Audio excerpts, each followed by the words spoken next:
مرحبا واهلا وسهلا فيكم قناتي. اليوم رح أقدملكم طريقة فروج مسحب بالفرن، طريقة كتير سهلة ولذيذة.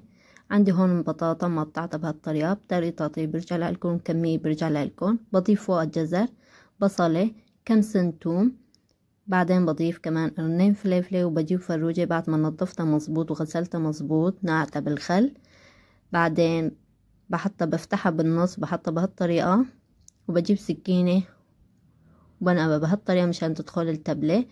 بجهز التبلة، كاستين مي، معلقة كبيرة دبس بندورة كتير مهمة لازم نضيفوها، معلقة كبيرة توم، نحركهم مع بعضهم مظبوط، نص معلقة دبس فليفلة، ملح، فليفلة حمراء، كزبرة يابسة، طبعا بتقدروا تضيفوا البهارات اللي بدكن اياه، فلفل اسود، نعصر ليمونة.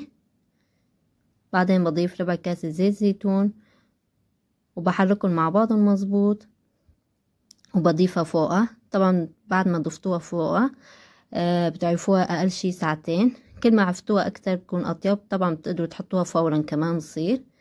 بغطيها بورق زبدة وفوقها ورق سليفان، وبدخلها على الفرن على درجة 200 من فوق وتحت، وحسب طبيعة كل فرن بتاخد وقت. وبتفتحوا الوش بعدين بعد ما يستوي بتحمروها وبتقدموها. وهيك صارت عندي جاهزة للتقديم، كتير طيبة ولذيذة وسهلة، ما بتاخد وقت ابدا، منظرها بتشهي.